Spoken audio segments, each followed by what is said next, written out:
जी, शादी आदि में दहेज आदि नहीं देने से कोई अपराध लगेगा क्या? ऐसा कोई शास्त्रीय नियम है? अगर हम दहेज की मांग करते हैं तो वो ठीक नहीं है। पिता पक्ष, जो पुत्री का पिता पक्ष है, वो उदारता पूर्वक देते आए हैं, इतिहास साक्षी है, और वो देगा अपनी सामर्थ्य भर। नहीं, हर पिता के मन में होता है कि क्या अपनी बेटी को दे दे। हर जब जनक जी के आंसू आ गए तो परम ज्ञानी विदेहराज जनक जी, तो और कुछ बात जाने दो। पर वैसे हम पिता राक्षसों को कहते हैं जो खुद पुत्र और बच्चों का शोषण करते हैं, पुत्री आदि का, वो बात अलग है। मतलब ऐसे जो हमारे सामने उदाहरण आए उनकी बात अलग है। नहीं तो ये हमारी सोच में ही नहीं था कि पिता के द्वारा भला बच्चों के साथ ऐसा कैसे हो सकता है, अपने बच्चों के साथ। अरे अपने लाडले बच्चे, पैर छुआ जाता है बेटी का, ऐसा पवित्र भाव रखा जाता है कि मेरी बेटी है, पूज्य भाव है। बकाया हमें लगता है दहेज मांगना नहीं चाहिए। योग्य वधू मिल गई, यही सौभाग्य है। और वधू पक्ष खुद देता है, अपनी जान भर सब देते हैं, सबकी इच्छा होती है कि मैं दूं, पर जब से मांग होती है वो मांग मुझे लगता है ठीक नहीं है। आजकल बहुत बड़े स्तर पे क्या मांगा जाता है, और एक पहले से ये दहेज बहुत हानिकारक है। समाज में कुप्रथा समझो जो बहुत हानिकारक है। इसी के कारण बच्चियों का बहुत तरह से मतलब, हाँ, अब मान लो एक किसान आदमी है, अब उससे कहा जाए कि 10-20 लाख रुपया, 10-20 लाख ही बहुत है किसान के लिए, क्योंकि वो एक खेती करने वाला आदमी, जितने रुपए आएंगे गेहूं बेच के आएंगे, उसी में खाद है, उसी में पानी, उसी में परिवार का भोजन, उसी में परिवार की पढ़ाई और वस्त्र। अब वो उससे आप 20 लाख 25 लाख मांगो तो वो या तो खेती धरेगा और या फिर सोचेगा निपटाने की, कहां से 25 लाख दे। तो ये कुप्रथा जो है, ये बच्चियों के प्रति अनादर बहुत जोर का कर रही है।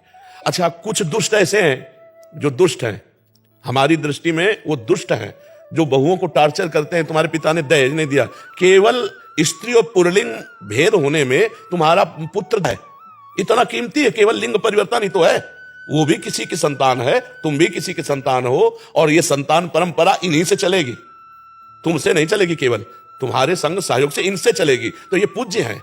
अगर ये आ गए धर्म पूर्वक हमारे घर को संभालने, इससे बड़ी और उपलब्धि क्या है। ये जो मांगना है पैसा, ये बिल्कुल। अब बहुओं को जो टार्चर करना है कि तुम्हारे पिता कह रहे थे कार देंगे, पिता की कार से चलने के लिए उत्साहित हो, अरे कमाओ, अपने बल से खरीदो और बहू को भी बैठा के घुमाओ। है बेटे के बल से लेना चाहते हैं तो बहुत है हानि की बात। उसने बेटी दी है, वो अपना सब कुछ देने के लिए तैयार ही है, जो कुछ चुन्नी पुण्य है वो देते हैं, गरीब से गरीब आदमी देते हैं। हमने देखा है गांव के, वो कर्जा लेके करते हैं, कर्जा लेकर के बर्तन भाड़े वस्तु देते हैं। अब उनसे कहो तुम कार दो, जिंदगी में साइकिल नहीं खरीद पाए, ब्याह में चल गया। हाँ, बहुत से परिवार ऐसे भी सामने आ रहे हैं हमारे जी, जो एकदम मना कर रहे हैं कि नहीं, हमें आपकी बेटी मिल गई। बहुत धन्यवाद, बहुत धन्यवाद। और हम कह रहे हैं कि भगवान उनका मंगल करेंगे, ये हम कह रहे हैं। रुपए से मंगल नहीं होता।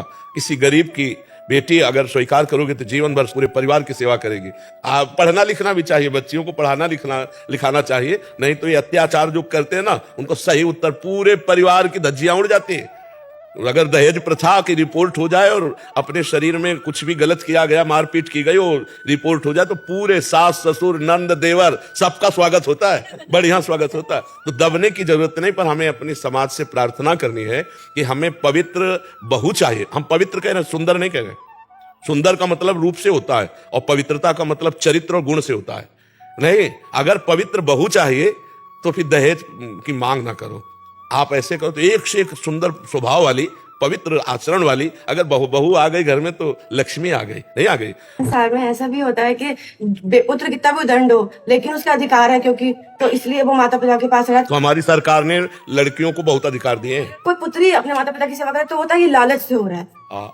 नहीं, हम ये कह रहे हैं कि अगर कोई पुत्र को बहुत, तो हमारी सरकार हमारी लड़कियों को बहुत सम्मान दिए हुए है। आप अपने पति के भी प्रति शिकायत कर सकती हैं, यदि आपके मन के प्रतिकूल आचरण करता है तो उसकी भी शिकायत है। तो अब मतलब हमें लगता है कि अब दबने की जरूरत नहीं है, पर हमें प्रार्थना है पुत्र पक्ष से कि मांगो मती। दहेज प्रथाएं बहुत लड़कियों के प्रति हानिकारक हो रही है, बहुत हानिकारक हो रही है। तो ये दहेज प्रथा तो ठीक नहीं है। जो भगवान की इच्छा से मिल जाए और पुत्री मिल जाए, कमाओ और खाओ, उसको खवाओ पियाओ और संतति प्रकट करके इस सृष्टि का जो कार्यक्रम है, भगवान की सृष्टि बढ़ती, उसमें चलो ये रुपया मांगना। बहुत से परिवार इस बात में मतलब निराश होकर के शरीर नष्ट करते हैं। जब गरीब आदमी 3-3 4-4 बिटिया और ऐसा सब और शयानी होती है तो फिर पूरे में जहर मिला के पूरा परिवार खा लेते हैं। हाँ, दहेज प्रथा। अभी एक बताया कि गांव का आदमी, उसकी बेटी का ब्याह था, 6 लाख की खेती बेची। अब कितनी होगी वहां, तो बहुत कम पैसों में अब बेचकर बेटी का ब्याह कर दिया। अब लेबरी करके बुढ़ापे में क्या कैसे जिएगा।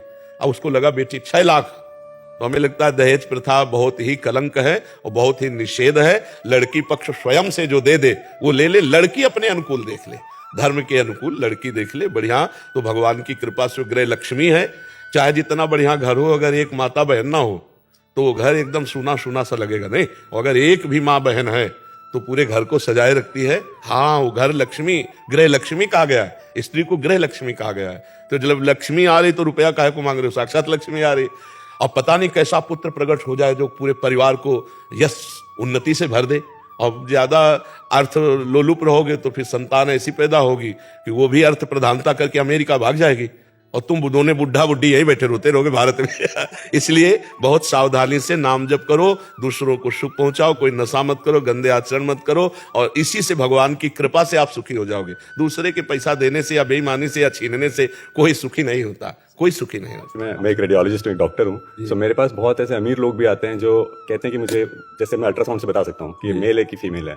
अब उनके लिए मुझे नहीं लगता कि ये दहेज एक इशू है, क्योंकि वो बहुत रिच है, बट फिर भी ये कराते। तो मुझे नहीं पता कि मानसिकता कहाँ से आई है, बट केवल एक इशू नहीं है। आई थिंक ये जो मेल और फीमेल के, लड़का चाहिए लड़की चाहिए, इसके मल्टीपल इश्यूज है। समझ नहीं आता कि क्यों है, लेकिन बहुत अमीर अमीर लोग भी आके मेरे से बोलते हैं कि यार बताइए लड़का है कि लड़की है। लड़की के प्रति मतलब हाँ भाव है रहता है कि और गाँव में है, लड़का होगा तो थाली बजाई जाएगी, लड़की होगी तो जब निकलेगा ना घर से ऐसे निकले। पता नहीं कौन सा दिमाग है। मैं किसान हूँ, तो गांव में अभी वर्तमान में आधे लोग वो अपनी जमीन गिरवी रख के ही बच्चियों को बिल्कुल बिल्कुल बिल्कुल। महाराज जी मैं ना लंदन से हूँ वैसे, लेकिन ये इश्यू बस हिंदुस्तान में ही है, ये लंदन में नहीं है समाओ। तो ऐसा हिंदुस्तान में क्यों है कि हमेशा लड़की और लड़की को इतना अलग कर दिया गया है? नहीं, ये पता नहीं कहाँ से है, ऐसा हमारे इतिहास में नहीं है, इतिहास में नहीं है। समान अधिकार दिया गया, अगर राजकुमारी तो राजकुमार समान अधिकार, और वो दूसरे राजा के यहाँ जाएगी या जिसके घर समान अधिकार दिया गया है। कहीं भी संत समाज में या कहीं भी नारी का मतलब सम्मान गिरा करके शास्त्रों में नहीं लिखा है।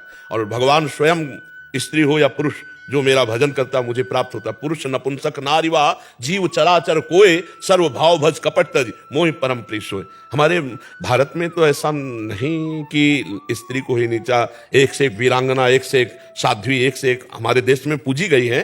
पर ये पता नहीं कुरीति कब से कहां से किसके दिमाग में बैठी हुई है कि बेटियों को लघु भाव और पुत्रों में श्रेष्ठ भाव। ऐसा नहीं है, ऐसा कहीं इतिहास में नहीं पढ़ा। ये हमारी कुरीतियां हैं, कुछ ऐसी कुरीतियां फैली हुई हैं जिनका शास्त्र से कोई मतलब नहीं है, गांव समाज की हैं, वो बनाई हुई कुरीतियां फैली हुई हैं। बकाया ऐसा नहीं, पुत्री और पुत्र दोनों समान, दोनों में परमात्मा अंश समान, दोनों हमारे भारत के अधिकार में समान।